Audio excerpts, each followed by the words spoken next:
Okay, so let's get on to chest making. So chest making. All right, chest maker, first of all, is another sprite generation piece of code like the ones we've looked at before. It uses the sprite maker as the basis. It has a very similar setup. We've talked about this before, where I load up the chest's info file that is generated by Texture Packer, and I get the sheet information, and then I create an image sheet using graphics new image sheet and the information that I just loaded from the Texture Packer file. And then I create a set of sequences, and for this particular case, all I wanted was chests with no animations. And so I went through the list of possible chests that were in this much larger set, and I pulled out the blue, the white, and the red chests. And then I selected the frames that would do nothing more than just sit there. They just sit there, the lid doesn't open, nothing. And I wanted them facing forward. So what we get is chests that look like this, but they're red, white, or blue.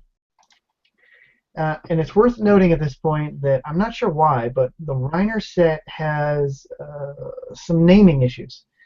The blue chests are blue chest, whereas the red and white ones are chest space white. So it was a little bit more work to set up the naming. And so what I did was I set this bit up just like I did previously, where I said the anims, which is our list of animations, blue chest, and these are the frames that I want. It has 9 frames. Look for this keyword. That's what that's going to be doing, and then it needs to play for 900 milliseconds and loop 1 time, and then stop.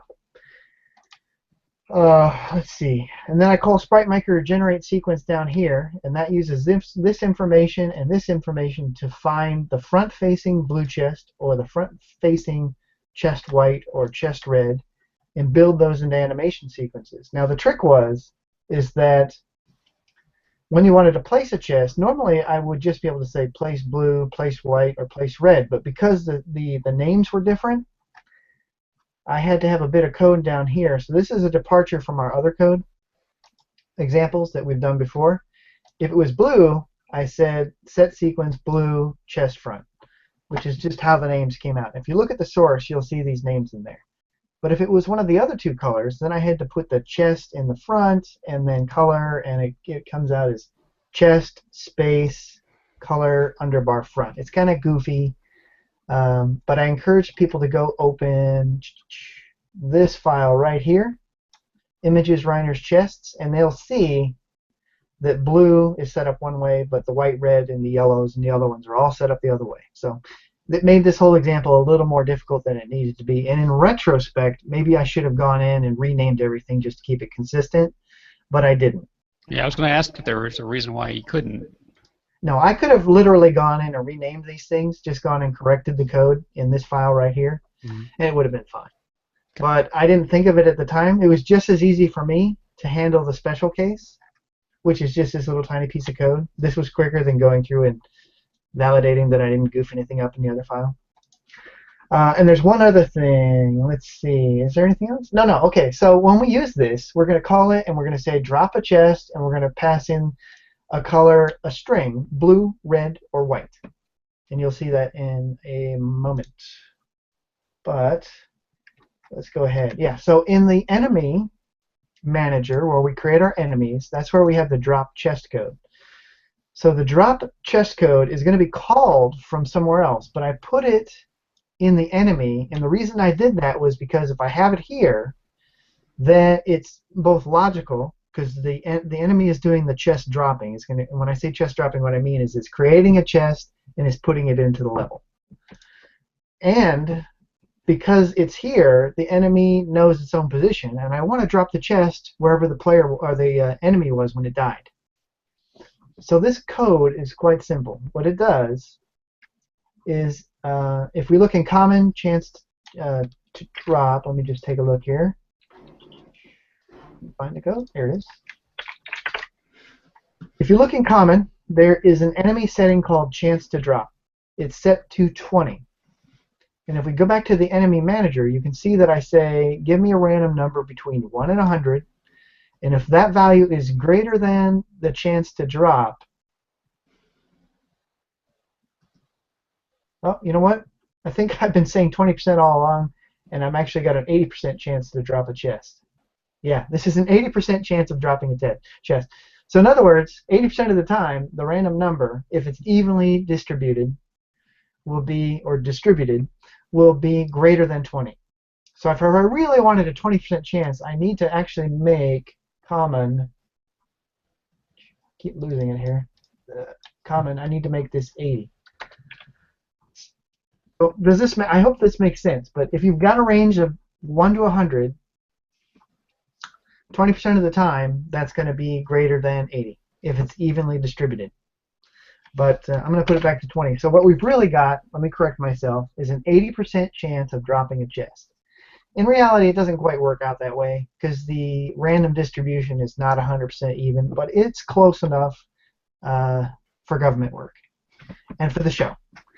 So there's really no way, there is a way to improve this with a technique that is called a something bag, and I can't remember it.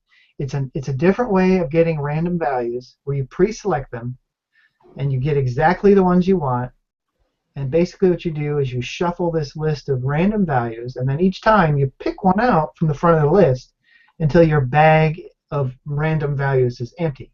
When I say bag, it's just a term. It's like having a bag of dice. You got 3 red ones, 2 yellow ones, and a blue one. You just reach in and you pull out a die until the bag is empty. You know you're going to get 3 red ones, 2, whatever the heck I just said, I already lost it, 3, 2, and 1. You know that that's what's in the bag. So the distribution is fixed. The order you get them in is still random. So the problem with our technique here is the order we get them in is random, and the distribution is pseudo-random. It's not controlled. We don't have an even distribution. We don't have a known distribution. We're relying upon the random generator to produce an even set of numbers and give us the distribution we want, but it's not guaranteed. So we should definitely, I could demonstrate this in a future show if somebody will help me remember. I'll just write a note here, because it's a useful technique that only takes a few minutes to demonstrate how to do. It's I know I should move on, but I just want to say that particular technique is especially useful for things like card games, any kind of board game, something where you want to create a very clear, even distribution of choices and options and chances for people. But like not chess, poker, things like that, that would be a case where you'd need to set up this kind of technique, because you could not rely upon random distribution to always give you the correct cards out of a deck. Okay, so we're dropping a chest, we're writing the function.